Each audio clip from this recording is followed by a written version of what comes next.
Okay, it ain't easy being Breezies. This is the episode about a delicate, tiny swarm of fairy things called Breezies making their way home to a magical place that can only be entered through a portal that closes on the day we see them traveling back, and they're heading there through Ponyville after having gathered pollen for their families and such. And yeah, they need the conditions to be just right, so everyone in Ponyville has to prepare for them. I don't know if it's part of like some kind of wildlife preservation program or whatnot, but yeah, they've all been briefed by Fluttershy on what they need to do, and yeah, they all set up shop to help them home. And one of you made sure I knew in the comments section that these are the same creatures that Fluttershy went to go study in Three's a Crowd just before Discord came in, so yeah, that totally wasn't just an excuse to get her out of the picture there. That, yeah, it totally just had to happen on that specific day. That, yeah,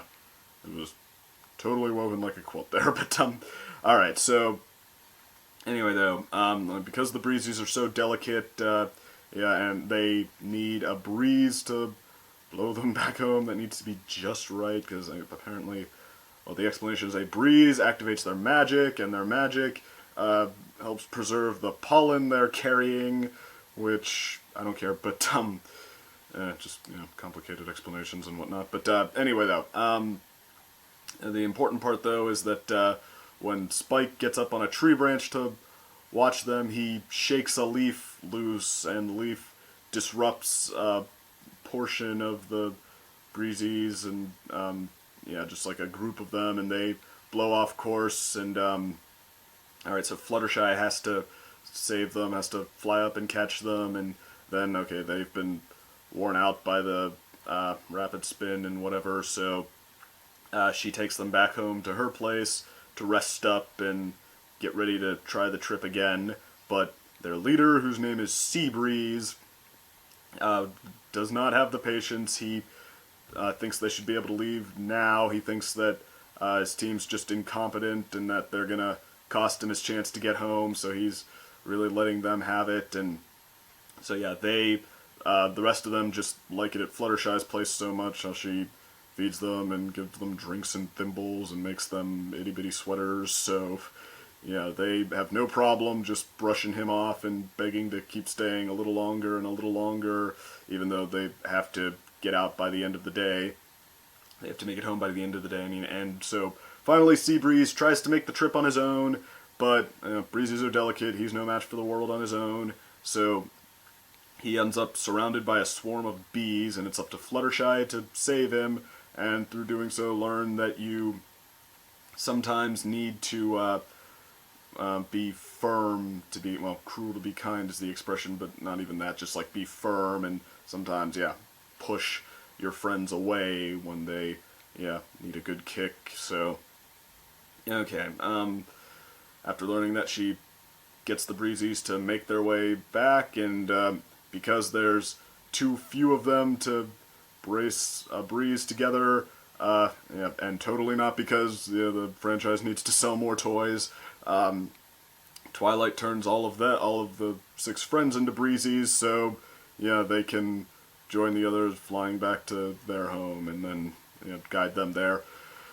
And so, yeah, this episode, in my opinion, sort of has the opposite problem as the last one. The execution is pretty solid, I'd say. I mean, not great, but it even rises above itself a couple of times, so that's fine. But the idea is just so mediocre. I like a bunch of cutesy fairies who are oh so delicate are coming through, so we get to learn all about how they gather pollen, and then they like it at just like hanging out at Fluttershy's house so much that we get to hear the story of how she needs to tell them to leave. Like, it's just so whatever. Like, just all about these fairies and the story of how delicate and clingy they are, and I don't know. I mean, I guess like throughout the runtime, I mean, it seems like the episode is trying, just like going for laughs, but I mean, it just doesn't seem like it has very much to work with. Like, with the beginning, we see them practicing how to cheer the Breezies quietly enough, and that was, well, I don't know, like a couple of entertaining moments, or just yeah, how Rarity can't wear anything too flashy because it might disrupt them. So yeah, after a conversation about that where she thinks Fluttershy is telling her outfit is too purple, but no, she's saying it's too flashy, she finally gets the picture and takes it off, and she has something that's blinding bright instead underneath it. So I mean, I don't know, it's like I said, the execution, it's not really bad. I mean, maybe they milk the cuteness a little too much at points, but I mean, yeah, it's not hilarious. I mean, just a couple of times it got me to laugh, like, but it just, yeah. And then like I said, the story of them in Fluttershy's house, it might milk how cute they are a little too much, but no, I mean, it's not for nothing. I mean, it just them being really tiny, drinking out of thimbles, and all eating one cookie, and then Seabreeze trying to make his way back and dodging falling acorns, which are like giant boulders to him, just like smashing into the ground an inch away, and then he's surrounded by bees. I know that it all has sort of a Honey I Shrunk the Kids kind of feel to it. I mean, I guess I could see it as playing up just how cute and delicate they are. But I mean, I've seen shows do that, and I mean, this isn't just that. They are getting into the angle of them just being so tiny that thimbles are big drinking cups, and so yeah, sort of a Honey I Shrunk the Kids kind of feel to it. So I mean, I guess it works with what it has, and like I said, where it rises above itself.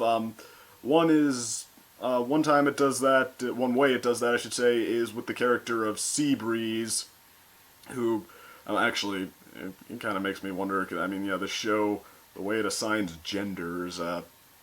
Seabreeze, he's a blue fairy with pink poofy hair and kind of even a diva's personality, almost. I mean, like halfway between a bitter tough guy and like a diva is in between that point. But yeah, he doesn't look very much like a guy at all.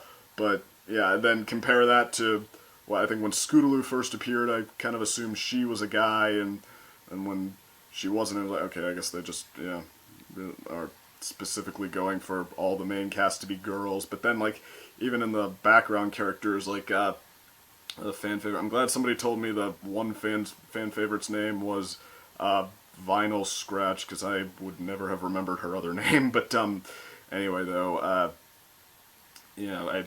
that she seemed like totally like the every guy you've ever seen who likes dubstep, and but no, she's a girl, so yeah, she doesn't look a thing like a girl. Seabreeze doesn't look very much like a guy at all, but they are. So I don't know. Maybe they're doing it on purpose, just to deliberately sort of mix it up. I mean, nothing about Seabreeze seems actually that feminine, except for his look, but I don't know. Maybe it's to mix it up, maybe it's just because, but okay, but yeah, like I said, he is one way that the show kind of steps it up, because that's actually a very funny idea. The leader of these delicate, demure little fairies is this cynical, foul-mouthed grump who just keeps calling them idiots, and just is like has wisecracks for everything.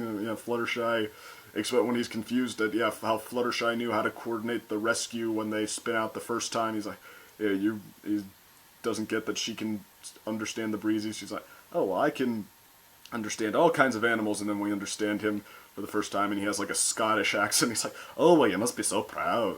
Or how does it? You must be so. In my impressions, but anyway, so yeah, I actually wanted them to go like even further with him, just make him even more like angry and cynical, like the ladybug from A Bug's Life, just like, so being a ladybug automatically makes me a girl. Is that it, fly boy? Just like really make that his personality. Instead he just kind of seems like he's in a bad mood. But I mean, it was still fun. And but I guess the other big way it rises above itself is with Fluttershy confronting the bees towards the end, where yeah, they are all surrounding Seabreeze, and yeah, every single bee in the hive is about to stab him with stingers, and I mean, you'd think like, yeah, all the stingers together are bigger than he is, so you wonder how they could stick him that many times and there be anything left. But no, she's like trying to talk them down as like Fluttershy at first, just come on, my breezy friend didn't mean any harm, and then when that doesn't work, she resorts to stuff only Fluttershy would. You cut to her again, she's excuse me, I've been working on a bee day. You cut to her again, she's in a bee outfit. She got who knows where. It's like, what does this remind you of? Starts dancing, maybe a bee? Or so, okay, they just kind of ignore that, but okay, then she puts down her hoof again. She's like, okay, I can see that I've been nothing but nice, but I can see that's not getting anywhere, so if you don't back off, you're going to have to answer to me. And they turn around and go back, and Seabreeze and Fluttershy have a brief heart-to-heart, how Seabreeze is too hard on them, and I mean, it's hard to get the message when you're just trying to talk down to someone, how they're going to resent that more than they appreciate what you have to say. But then on the flip side, Fluttershy wasn't able to be gentle with the bees and get them to do what they needed to do, so which actually it's not quite the same scenario, but even so, that's what gets her to realize that she needs to be firm with the Breezies. Tell them, okay, I don't want to be mean to you, but okay, you can't stay here anymore, and I'm sorry if that makes you sad, but I'm not going back on it. So, okay, and then which says, yeah, like sometimes the kindest thing you can do to someone is not be kind. Not exactly the way I'd phrase it. I mean, and they do. The episode, it gets this point across pretty well that sometimes to be kind you have to be not even cruel, but firm. You can say like, okay, I want what's best for you. I'm trying to be nice, but I have no reason to believe that just getting you to pushing you the hell out of here is the nicest thing I can do for you. So. Yeah, and that's another one of those messages that I think is really important, and to date still not communicated enough in the modern day world, just to make sure that somebody can't take advantage of you by playing on your kindness. I mean, granted, there are a lot of people who are just jerks that would never work against them, but that's not because they've figured out this problem. That's because they're just jerks. So, okay, like the kind without letting it get the best of you. I think that is another really good message. So, okay, and one that's important to teach kids. So, yeah, that's okay. Something else this episode has going for it. So, I mean, I guess it's okay. I'm kind of glad to be for that to be my position, because this, at least among the people commenting on my videos, this seems to be a pretty polarizing one. Some people hate it with a burning passion. Some people say, "Oh no, this is right up there with Fluttershy's best." And I mean, yeah, well, so I'm kind of glad to be to offer the happy medium, because honestly, I'm not sure how people could really pull either perspective that much from this. It's just like so. Yeah, I guess I mentioned the joke. Yeah, they're the Breezies to sell toys. Somebody else brought that up as a warning about this episode, and I could see being cynical in that direction. I mean, that probably does have something to do with why they're introducing these things, but I mean, that's not really like that bad. They play up, like I said, how cute they are, but it could have been a lot worse. This is not like, I guess like it has more to offer than like green isn't your color. There's